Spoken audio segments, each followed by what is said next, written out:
네, 지난 8월 29일 중요한 대법원 판결이 있었죠.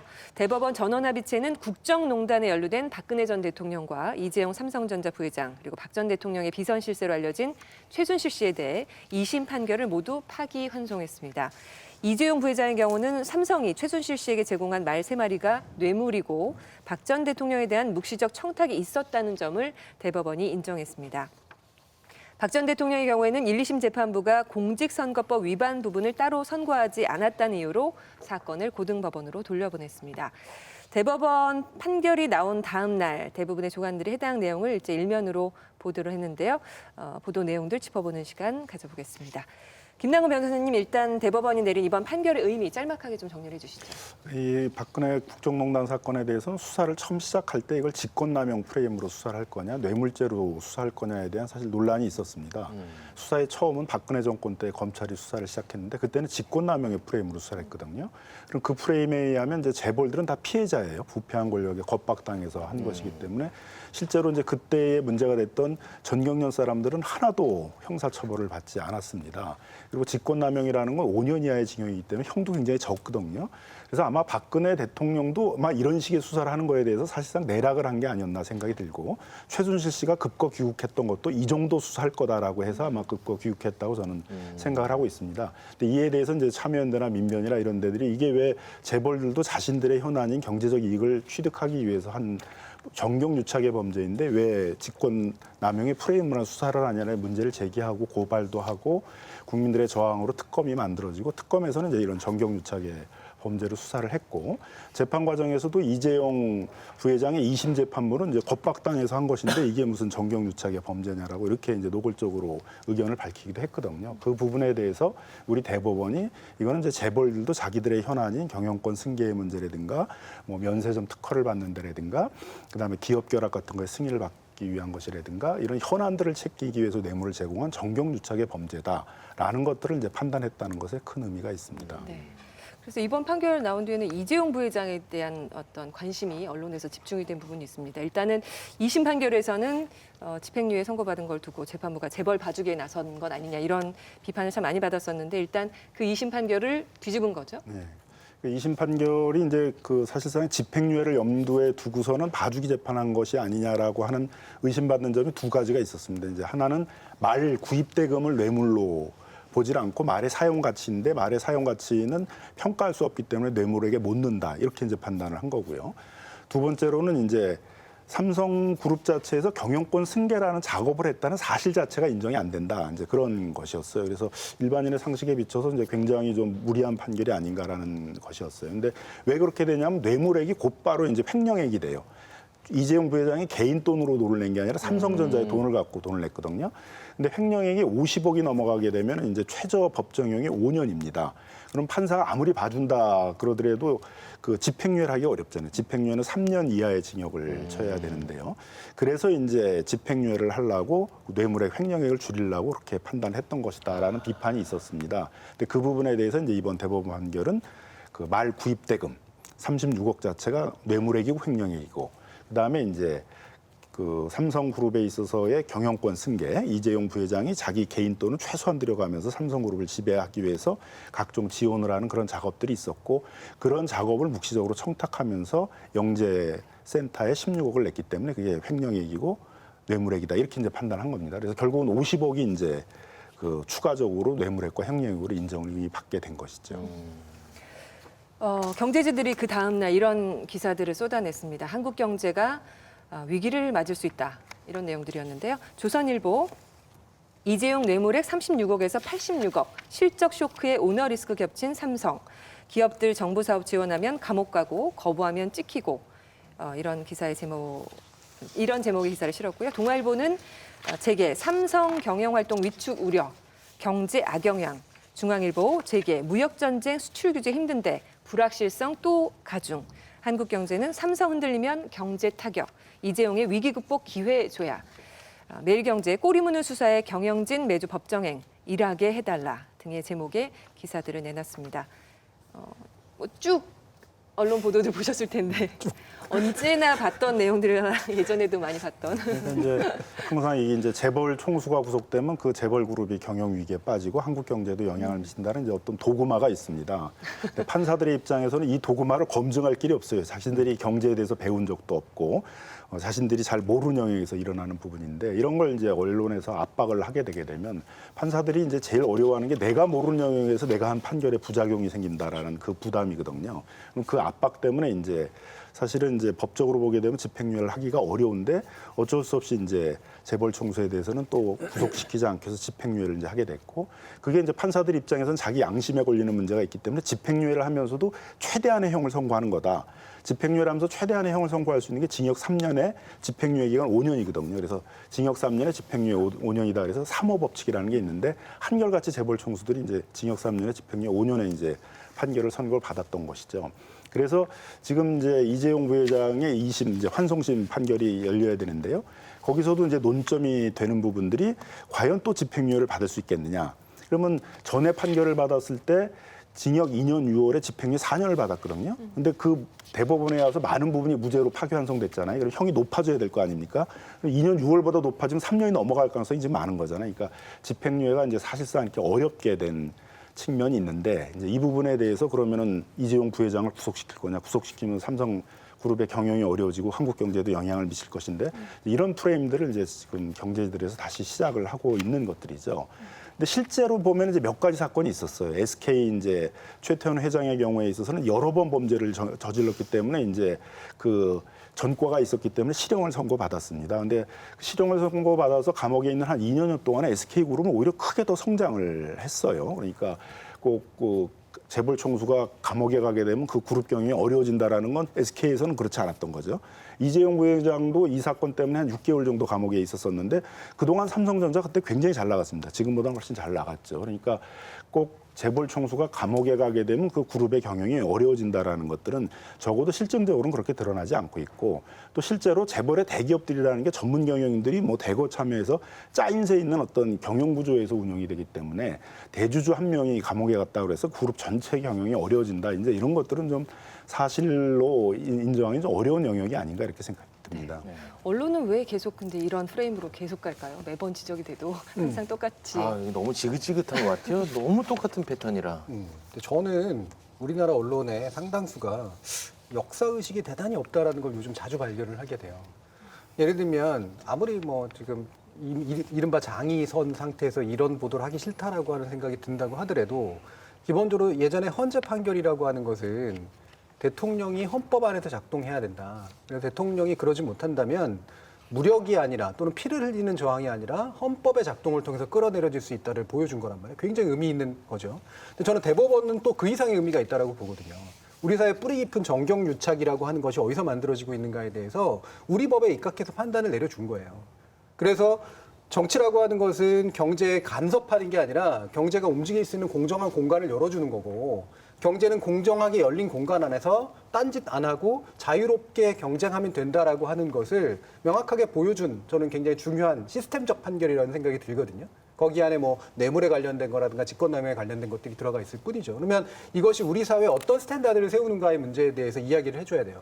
근데 그게 아니라 어디에 가 있느냐? 조금 옛날 하던 식의 뭐 이게 옛날 노래 다시 부르고 있는 거죠. 네. 입증도 되지 않은 그런 노래를 부르고 있는 거죠. 이거는 너무나 후진적인 역사 의식이거든요. 네. 이 대법원이 삼성을 벌하자는 게 아니라 삼성 돈 함부로 빼간 총수를 벌하자는 건데 그거를 항상 뭐 이렇게 교묘하게 섞어가지고 이렇게 장난치는 거 이제는 정말 지긋지긋합니다. 근데 저는 우리가 불리하고 이 기존 언론이 유리하다는 생각이 드는 게 뭐냐면 삼성 이데올로기인 것 같아요. 이 학습을 저도 아주 어렸을 때부터 언론에서 하도 봐왔고 판사분들도 이런 판결을 내리기 어려워한다라고 얘기를 했는데 왜냐하면 언론 프레임의 최대 수혜자가 저는 삼성인 것 같아요. 이걸 굉장히 학습해서 거의 이데올로기 수준으로 이렇게 굉장히 각인이 되어 있다 보니까 이 기사들 가령 뭐 거부하면 찍히고 뭐 경제 악영향 이런 것들이 굉장히 상투적인 기사임에도 불구하고 사실은 불안 효과를 만들어내고 있거든요. 근데 그런 부분에서 언론은 저는 그렇다면 이렇게 삼성 이데올로기를 만들어서 프레임화해서 최대 수혜자는 또 누구냐? 그것도 저는 언론이라고 본다는 거죠. 말하자면 이렇게 해서 감옥 가고 위기가 돼서 이 위기로 인한 여러 악영향들을 국민이 받을 거라는 식의 어떤 얘기를 하고 있지만 저는 전혀 그렇지 않을 거라고 보고 있는데 그런 효과들을 만들어내고 있다라고 보고요. 이런 생각도 들었어요. 저는 아주 어린 시절부터 왜 마치 경제도상국가일 때부터 굉장히 대기업이 중요해서 대기업을 키웠고 대기업이 우리를 먹여 살리고 이런 식의 여러 도구마들이 현재까지도 계속되고 있고 문제는 저는 통한다고 보는 겁니다. 아직은 좀 통하는 부분이 있고 그래서 이런 부분을 좀 더 훨씬 더 우리가 약간은 더 설득해야 되고 이럴 부분도 있지 않을까라는 생각도 들어요. 네. 근데 저는 네. 짧게만 얘기를 하면 이 경제를 걱정한 듯한 이들의 목소리가 대단히 비겁한 목소리다라고 얘기할 수밖에 없는 게 사실 우리 민주화 과정도 결국은 뭐냐면 과거의 독재 정부들이 자신의 그러니까 정당성 없는 체제를 유지하기 위해서 재벌을 키워주면서 정치 자금을 얻어내는 방식이었거든요. 이건 우리 경제가 성장하면서 사실 불가능한 방식이 됐어요. 우리 경제를 묶어뒀기 때문에. 그럼 2차 단계가 바로 뭐냐면 이제 여기서 지금 계속 얘기하는 게 마치 정치가 지들 마음대로 경제에 개입하고 경제를 위험하게 만든다는 프레임을 만들고 있는데 실제로 경제는 자유로워지는 게 좋은 거거든요. 자유로워지려면 정치가 개입할 것을 차단하는 것이 올바른 목적이 돼야 됩니다. 근데 그거를 만들어내는 올바른 시장 경제를 만들어내는 목적이 있는 게 아니라 여전히 재벌 경제 구조 안에서 자신들의 이익이 같이 도모되는 구조를 바라고 있는 거 아닌가? 저는 그렇게뿐이 생각할 수밖에 없어요. 그러니까 이 부분을 가지고 이제 그 언론들에게 그 질문을 많이 받았는데 언론마다 이렇게 논조가 있는 것 같아요. 그래서 그러면 그 횡령이 50억 이상이 되게 되면 법정 최저형이 5년이기 때문에 판사가 아무 최대한 봐주려고 해도 반까지 감형을 할 수 있는데 그럼 2년 6월인데 거기다가 다른 또 범죄들이 있기 때문에 현실적으로 이제 사실적으로 집행유예는 어렵다 이렇게 설명을 하면 어느 언론들에 대해서는 그래도 집행유예가 불가능하다는 얘기는 아니죠. 이렇게만 또 얘기를 해요. 그러면 앞에서 이제 한 10분 정도 열심히 설명을 했는데 결론은 집행유예가 불가능하지 않다. 이렇게 이제 기사가 나가니까 이렇게 이제 언론들마다 보면 이게 자기들이 딱 목표로 하는 논조들이 있고 그 논조에 이제 맞는 것만 취사 선택해서 이제 보도를 한다라는 이제 그런 이제 교훈들을 좀 얻을 수 있겠더라고요. 처음부터 좀 물어보시죠. 어느 언론사죠? 라고 너무 편견 갖고 있는 건가요?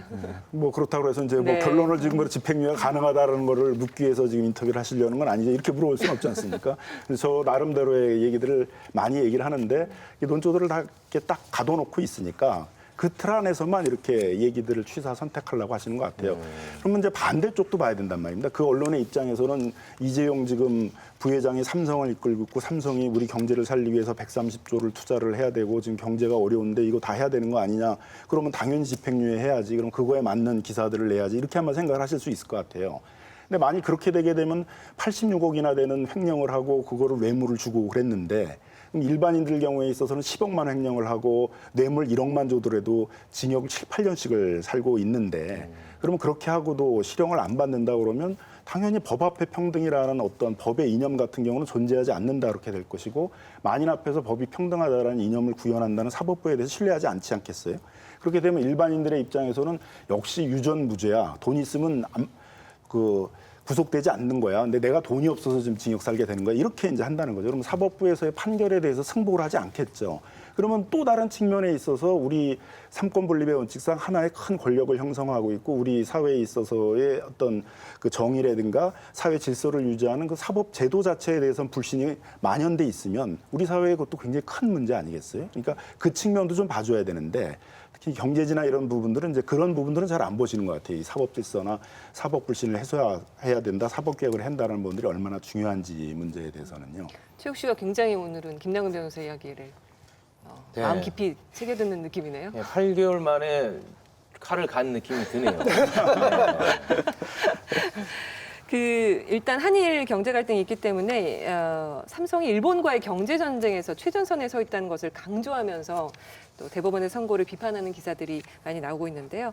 8월 30일자 조선일보 사설 삼성에 대한 수사와 재판의 끝은 뭔가라는 사설의 내용을 좀 짚어보겠습니다. 안보와 경제 발전의 든든한 발판이었던 한미 동맹이 커다란 파열음을 내며 흔들리고 있다. 일본과는 경제 전쟁이 벌어졌다. 그 경제 전쟁의 최전선에 서 있는 기업이 삼성이다. 그런데 삼성의 사령탑이 비상 경영이 아니라 법정 싸움에 온 정력을 소비해야 하게 됐다. 3년 가까이 수사와 재판을 받았는데 그 재판은 앞으로 얼마를 더 끌지 가늠하기 어렵고 다른 사건으로도 검찰 소환을 앞두고 있다고 한다. 만에 하나 삼성이 흔들리게 되면 누가 그 뒤를 감당할 수 있나라는 사설이었습니다. 한국경제 8월 31일자 사설, 대한민국에서 기업하는 죄. 그렇잖아도 반기업 정서와 온갖 규제로 기업들은 숨조차 제대로 쉬지 못하고 있다. 그런 기업인을 정부 방침에 따랐다는 이유만으로 중벌한다면 누가 기업 활동을 할 수 있겠는가? 사설 어떻게 보셨습니까?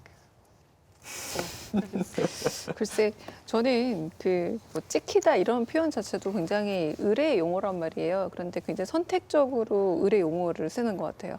그러니까 기업하는 죄라고 했을 때 여기도 굉장히 옹호에 이미 뉘앙스가 깔려 있긴 하지만 삼성이 어떤 점에서 왜 의리였는지, 말하자면 객관적인 의리였는지 아니면 전략적인 의리였는지에 대한 판단을 이미 대부분 시민들이 하고 있거든요. 국민들이 하고 있는 상황에서도 그럼에도 불구하고 언론에서는 향후 일어날 것에 대한 어떤 일종 위협 효과 내지는 불안 효과를 미리 만들어냄으로써 그래서 결국은 우리를 위해서 열심히 일하는 을인데 이 을의 입장을 들어봐 달라고 얘기를 하는데 언론이 을의 편을 드는 건 저는 맞다고 봐요. 을의 입장을 대변하는 건 맞지만 정말로 을인가에 대한 질문이 배제되고 삭제된 채 그런 것들은 전부 다 생략된 채 왜 삼성 얘기만 하면 그들은 을이 되는지 좀 제가 거꾸로 좀 질문을 하고 싶습니다. 네. 한일 경제 갈등이 없었다면 어땠을까요? 뭐 똑같지 않았을까요? 마찬가지였을까요? 이 사설을 보면 한미동맹, 일본과의 경제전쟁, 그리고 삼성 세 가지의 논점이 연결됐잖아요. 저는 이 세 가지가 연결될 이유를 솔직히 못 찾겠어요. 한미동맹 문제는 한미동맹의 문제고 별건의 문제고 경제전쟁은 사실은 지금까지 이 신문이 해왔던 것들은 한국 정부가 경제전쟁으로 들어가는 상황 자체를 굉장히 피하고 싶어 했고 어떻게든 꿇어라 이런 식의 태도를 가지고 있었던 상태였는데 갑자기 삼성 이야기가 나오면서 마치 삼성이 경제전쟁 와중에서 구원자가 되고 불안한 한미동맹까지도 해결할 건가? 아니잖아요. 뭔가 이렇게 연결고리가 사실은 별로 없는 이야기들을 늘어놓고 왠지 섞어놓은 건데 이분들 머릿속에서는 이게 연결될지 모르겠어요. 그 일관성이. 그러나 저는 대다수의 국민들에게 있어서 제대로 판단을 내리면 이 세 가지가 연결될 이유는 전 별로 없다고 봅니다. 이재용 부회장의 형량을 예측하는 기사들도 내놓았는데요. 조선일보 이재용 뇌물액 36억에서 86억, 실적 쇼크에 오너리스크 겹친 삼성이란 기사를 통해서 현행법상 횡령액이 50억 원 이상이면 징역 5년 이상을 선고하게 돼 있어 법 조문으로만 보면 집행유예가 어렵지만 판사가 재량으로 형을 감경할 경우 집행유예도 가능하다. 아까 그 전화한 기자인가 봅니다. 한국경제 같은 날 횡령액 임의 변제, 정상 참작된 집행유예 가능성이라는 기사를 통해서 이 부회장에게는 몇 가지 유리한 정황이 있어 삼성은 집행유예 가능성에 희망을 걸고 있다. 법정형이 가장 높은 재산국의 도피죄가 무죄로 확정돼 한시름 덜었다는 분석이다. 유죄로 인정된 내용 중 가장 형량이 높은 특정경제범죄 가중처벌법상 횡령죄는 횡령 피해를 모두 변제했다는 점에서 파기환송심 재판부가 정상 참작해줄 가능성이 높다는 전망도 나온다. 이거는 뭐 거의 기우제를 지내는 마음으로 제발 좀 이거 좀 깎아달라. 이게 거의 비는 느낌이네요. 그러니까 이제 국외재산 도피죄가 무죄가 됐다는 점만을 지금 얘기를 하고 있지 실제에 있어서는 그 말구입 대금이 뇌물죄로 인정이 됐다. 그다음에 경영권 승계라는 게 존재하지 않는다라는 부분도 파기가 돼서 경영권 승계라는 게 있었고 그걸 네. 청탁하기 위해서 뭐 영재센터에 16억을 냈다. 이런 부분이 다 얘기된 것들은 이제 어떻게 보면 좀 생략을 하거나 간과를 하는 거죠. 그다음에 이제 마치 그 감경적인 요소가 많은 것처럼 얘기하는데 지금 대법원 판례에 하게 되면 어쩔 수 없이 뇌물을 낸 게 아니라 삼성도 경영권 승계에 대한 지원을 받기 위해서 뭐 예를 들면 삼성물산하고 제일모직을 합병하는데 국민연금의 어떤 지원을 요구한다든가 이런 그 지원을 받기 위해서 적극적으로 뇌물을 냈다라는 가중적 요소들도 있는 거거든요. 그러니까 그 최저 법정형이 5년인데 그 전부를 감경해 줄 거다라는 건 사실 어떻게 보면 기대하기 좀 어려운 거기다가 또 다른 범죄들도 있잖아요. 무슨 범죄 수익 은닉 같은 경우도 유죄로 인정이 됐기 때문에 그러니까 어떻게 보면 그 법적으로만 보게 되게 되면 집행유예가 좀 어려워진 그런 상황인데 그런 집행유예가 가능하다는 그 유리한 점들만 이제 지금 보도를 하고 있는 것이죠.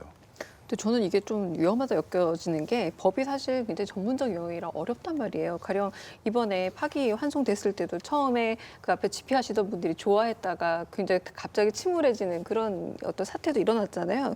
그게 왜냐하면 이게 어떻게 봐야 할지 잘 모르는데 일종의 이런 기사들이나 언론 보도들이 약간의 가이드라인 역할을 좀 해서 여론을 형성할 여지도 좀 있어 보인다는 겁니다.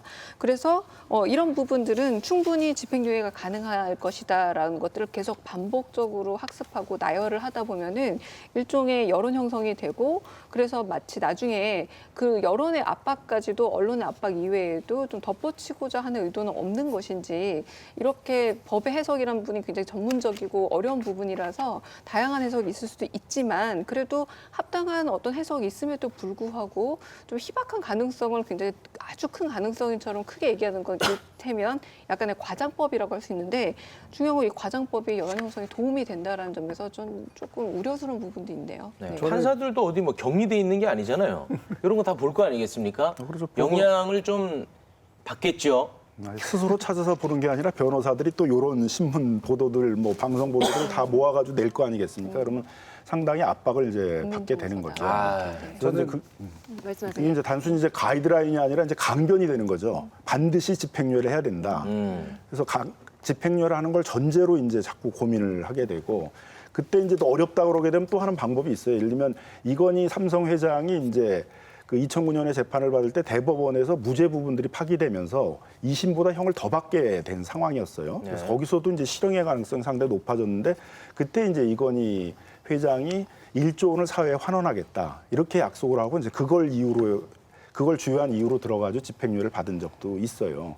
그러면 이제 자꾸 구속은 안 되니까 구속이 안 되게 하는 방법으로 뭐를 해야 되냐 그러면 이제 또 뭐 그런 사회 환원 얘기도 나오고 그럴 수 있는데 근데 그런 것들이 이제 다 보게 되면 결국 재벌가 총수같이 돈이 있는 사람들은 뭐 무슨 수를 써서라도 결국은 실형을 안 받게 되고 한다 이렇게 되게 되면 이제 실제로 형을 살아야 되는 그런 많은 사람들의 입장에서는 그 재판 결과에 대해서 승복을 하기 어렵게 된다는 거죠. 맞습니다. 조선일보가 또 박근혜 총선 전 사면 재판 시간표 따라 선고판 요동이라는 기사를 냈습니다. 이 박 전 대통령의 사면 가능성을 점치는 기사였는데요.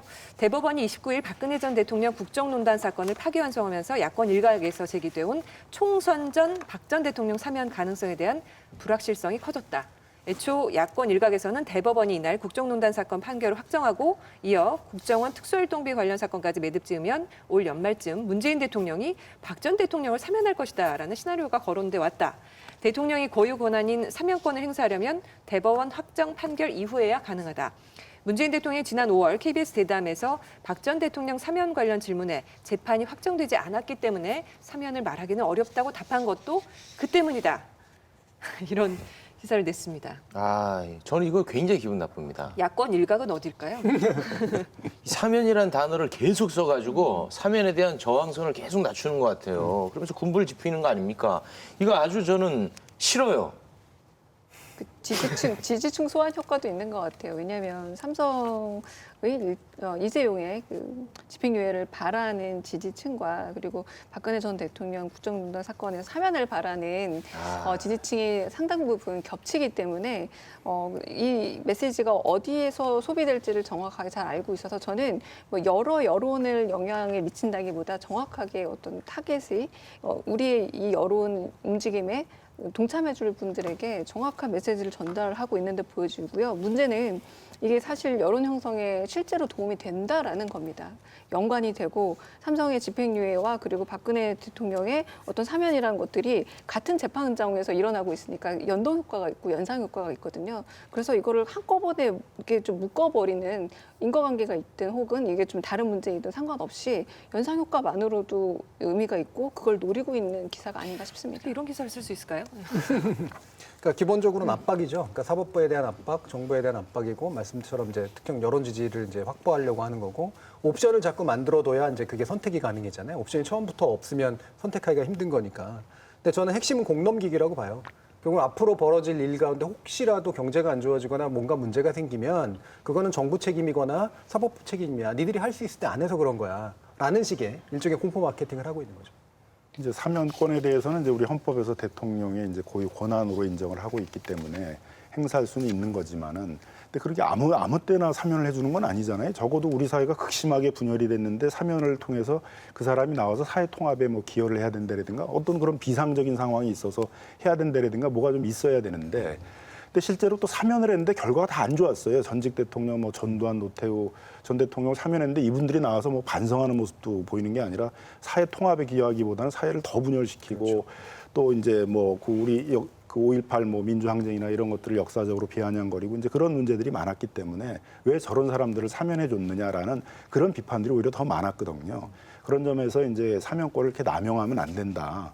이렇게 보여지는데 뭐 쉽게 사면이 되는 것처럼 이렇게 언론에서는 좀 보도를 하고 있어서 그런 점은 좀 문제인 것 같습니다. 아예 그 참여연대에서 이번 기회에 사면권을 없애는데 좀 앞장서 주시면 안 되겠습니까? 사면권을 없애는 건 이제 헌법을 개정해야 되는 문제이기 때문에 그건 어려운데 네. 사면권을 좀 남용하지 않게 제한을 하자. 무슨 어떤 위원회에 있어서의 검증을 받도록 한다라든가 좀 엄정하게 하자. 이런 운동들은 벌이고 있죠. 네, 조선일보 괜히 얘기했네요. 어떻게 보십니까? 국정농단 사건에 대한 보도가 점점 더 이렇게 없어지고 있다, 보기 어려워지고 있다 이런 비판도 참 많이 나오고 있거든요. 요즘엔 또 조국 후보 논란 때문에 더욱 그렇지만 굉장히 중요한 사안인데 하루 이틀 그냥 하고 넘어가 버리는 그리고 네. 앞으로도 사실은 많이 다룰지 말지 제가 볼 때는 좀 그 신뢰를 갖기가 어려운 부분이 있거든요. 어떻게 보시는지. 저는 그 부분이 사실 대단히 중요하다고 보는데요. 여기에 두 개의 못된 버릇이 작동을 해요. 언론에게 있어서. 하나는 잊고 싶은 거죠. 왜냐하면 뉴스가 되기가 어려우니까. 왜냐하면 어떤 사람들은 여기에 불만을 품고 있는, 하지만 이런 식으로 대법원 판결이 나오는 거에 불만을 품고 있는 일부 정치 세력이 있고, 그 다음에 또 일부는 정말 덮고 싶은 정치 세력이 있어요. 더 이상 이 얘기가 안 됐으면 좋겠는 세력이 있고, 그다음에 일부는 이것을 계속해서 얘기했으면 좋겠는 세력이 있어요. 그래서 지역이 갈라져 있죠. 하지만 이건 정치적인 문제일 뿐만 아니라 아까도 말씀드렸던 것처럼 우리 사회의 시스템의 개혁에 관련된 그런 문제란 말이에요. 그럼 이 국정농단이 지금과 같은 특정 정부나 정부를 담당하는 특정 정치 세력이 이익을 보는 어떤 식의 재료가 아니라 기본적으로 우리 사회가 더 나아지기 위해서 굉장히 극복해 나가야 될 역사적인 계기다라고 하는 것들을 명확히 한 상태라면 이것이 가지고 있는 명백한 역사적 의의를 정리하고 그다음에 앞으로 사실은 동력을 마련해야 되잖아요. 이것이 우리 사회 새로운 정상이 될 수 있도록 만들어내는 여러 가지 점검이 될 것들이 있는데 우리 사회 개혁 리포트 이런 것들을 지금쯤은 좀 만들 때가 됐다고 왔거든요. 근데 이거를 굉장히 어떤 정파의 시각으로 바라보고 있는 거 아닐까? 특정 정파를 도와주는 일이라고 생각하는 게 아닐까? 저는 그것이 좀 더 마음에 걸립니다. 지금 여러 뉴스들이 나왔지만 다 뉴스들이 사실은 그 청문회 그 블랙홀에 빠져들었던 거는 어떤 점에서 미래 정치에 대한 가늠 그리고 한편으로는 이것이 어떻게 될 것인가에 대한 예측에 빠져 있는 건데요. 하지만 그럼으로 인해서 이제 역사가 좀 포기가 되고 한편으로는 불확실하고 근시안적인 문제에 굉장히 매달리고 있는 게 지금 언론의 형국이라는 겁니다. 그리고 이런 효과는 뭐냐면 사람들이 잘 읽는 게 아니라 잘 읽는 거는 누구나의 속성인데 언론이 이런 것들에 대한 각성과 각인을 해주지 않으면 쉽게 망각될 수밖에 없습니다. 왜냐하면 시민은 하루하루의 삶을 살아갈 수밖에 없고 여기에 매달릴 수 없거든요. 언론의 역할이라는 거는 잊히지 않게 하는 것도 역할인데 오히려 좀 망각을 조장하고 있다라는 생각도 좀 들기는 합니다. 그리고 그 망각의 조장이 미래 정치를 만드는 데 있어서 도움이 된다면 더 적극적으로 망각에 도움을 주려고 하겠죠. 근데 지금 언론에서 하고 있는 현실들을 보자면 아주 순진한 의미에서 역사 부정이라는 의미도 있고 역사 망각도 있지만 저는 아주 순진한 의도만은 아닐 거라고 저는 보는 편입니다. 그게 바로 제가 얘기했던 특정 정파에게는 국정농단 사건이 정치적 자산이고 특정 정파에는 정치적 부채이기 때문에 언론이 선택할 수 있는 방법은 둘 다에 관여하지 않음으로써 마치 어느 쪽도 도움을 주지 않는 것처럼 하는 식의 정당한 논리들이 전 작동하고 있다라고 보거든요. 근데 이거는 사회와 역사에 커다란 죄를 짓는 거죠. 우리 사회의 자산이자 부채죠, 사실은 이 부분은. 근데 이 부채를 갚고 이걸 자산으로 삼아서 새로운 사회를 만들어야 되는 건데 그 부분에 대해서 용감하고 되게 견결한 언론이 없다라고 하는 거는 저는 되게 안타까운 일인 것 같아요. 최욱 씨 결론. 이렇게 엄청난 사회적 비용을 치르면서 해오지 않았습니까? 그런데 사면이란 단어 꺼내지 않았으면 좋겠습니다. 용서할 수 없습니다. 마지막으로 김남근 변호사에 대한 오늘의 평가? 오늘 8개월 만에 봐서 그런지 오늘 방송 너무 깔끔하게 잘하셔가지고 확실히 정기적으로 8개월에 한 번씩은 만나겠다 그런 생각을 한번 해봤습니다. 저도 뭐 우리 최욱 씨가 이제 항상 재미있다 없다를 가지고 검열을 한다라는 그런 오해를 하고 있었는데 오늘 이제 방송을 통해 가지고 그런 오해를 불식시킬 수 있었던 것 같습니다. 훈훈하네요. 더 노력해 주시기 바랍니다. 네, 김남근 변호사님 오늘 고맙습니다. 네, 감사합니다. 네, 저널리즘 토크쇼제 오늘 준비한 내용은 여기까지입니다. 이 방송은 KBS 1TV, 마이케이 푹 유튜브 그리고 페이스북을 통해서도 만나실 수 있습니다. 언론의 관행은 여러분이 바꿀 수 있습니다. 다음 주 또 일요일 밤 10시 30분에 찾아뵙겠습니다. 고맙습니다.